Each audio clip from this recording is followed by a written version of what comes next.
Steve Palazzolo from Pro Football Focus's NFL show about breakout candidates for the Browns this year. JOK. I mean, my reasoning there is he hit the ground running as a rookie. He's been banged up, took a little bit of a step back last year, but I think the star potential is there. Undersized linebacker who just flies around the field, makes a ton of plays. So I think the potential is absolutely there for JOK to be a top 15 or so linebacker in the NFL, top 10 to 15 linebacker. And then Elijah Moore, I'm eating it all up, man, eating up all the offseason hype.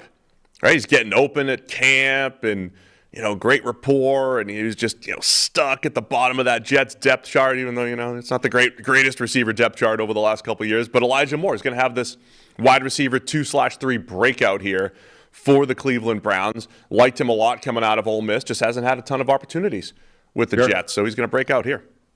Yeah, me and Mike Renner had a bet on Elijah Moore. I forget what the exact terms were, and he was obviously a lot higher on Moore coming out than I was. There were quite a lot of people that liked Moore a lot. I'm starting to come around, even with a relative lack of evidence that they were right and I was wrong. I think Elijah Moore is kind of primed for that breakout if the Browns can get him the ball the way that the Jets weren't able to or didn't want to. With that, let's welcome in Tyler Johnson, Faithful Dogs Podcast Network 216. Tyler, I think they're going to make a concerted effort to get Elijah Moore touches. Mm-hmm. Yeah, I would agree with that. You've already seen just clips from mini camp and OTAs, and again, they're not in pads yet, but Elijah Moore is a focal point of what the Browns are doing on offense. You're seeing him line up in the slot. You're seeing him line up outside. You're seeing him line up in the backfield with Deshaun Watson. They're going to find multiple ways to get Elijah Moore the football. And I think when you have a talent like that, the Jets never used him properly.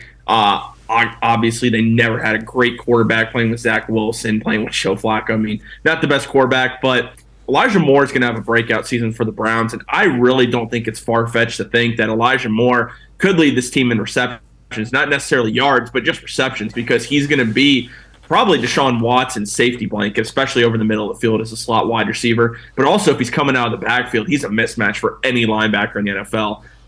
Coming out of the backfield, especially with his route running, his ability to separate as well as he is. And keep in mind, he's still a very young player, and there's a good chance if he has the year that a lot of Browns fans hope and a lot of us believe he will have, he could end up receiving a contract extension from the Browns this offseason.